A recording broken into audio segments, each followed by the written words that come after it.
പ്രതിപക്ഷ നേതാവ് വി.ഡി. സതീശൻ നയിക്കുന്ന പുതുയുഗ യാത്രയുടെ ഒരുക്കങ്ങൾ പൂർത്തിയായതായി ഭാരവാഹികൾ വാർത്താസമ്മേളനത്തിൽ അറിയിച്ചു. ഫെബ്രുവരി 6-ന് കുമ്പളയിൽ നിന്നുമാണ് യാത്രാ പ്രയാണം ആരംഭിക്കുക. യാത്രയുടെ സംസ്ഥാനതല ഉദ്ഘാടനം കെ.സി. വേണുഗോപാൽ MP നിർവഹിക്കും. പുതുയുഗയാത്ര നിയമസഭാ തെരഞ്ഞെടുപ്പിൽ UDF-നെ അധികാരത്തിലേറ്റുന്ന ജനമുന്നേറ്റമായി മാറുമെന്ന് ഭാരവാഹികൾ പറഞ്ഞു.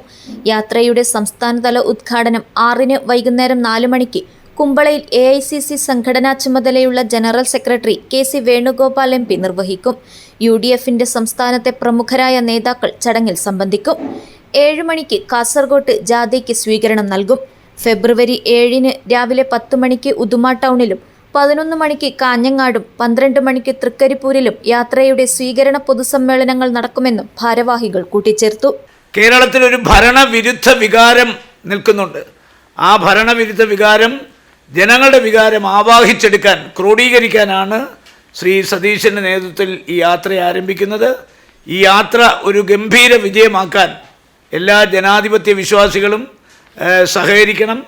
അതുപോലെ മാധ്യമപ്രവർത്തകരോടും ഞാൻ അഭ്യർത്ഥിക്കുകയാണ്. ഈ ജാഥയുടെ ഉദ്ഘാടന സമ്മേളനവും മറ്റ് സമ്മേളനങ്ങളും, ഇപ്പോൾ ഉദ്ഘാടന സമ്മേളനത്തിൽ ഇതിപ്പോൾ ഒരു യാത്ര ആരംഭിക്കുന്ന സ്ഥലത്ത് നടക്കുന്നൊരു യോഗം എന്നുള്ള നിലയ്ക്ക് നമ്മൾ ആ യോഗസ്ഥലത്ത് 5000 പേരെ പങ്കെടുപ്പിക്കണമെന്നാണ് ഉദ്ദേശിക്കുന്നത്. 5000 കൂടുന്നതല്ലാതെ 5000-ൽ ഒരാൾ പോലും കുറയാത്ത രീതിയിൽ അവിടെ നമ്മൾ സംഘടന ചെയ്തിട്ടുണ്ട്.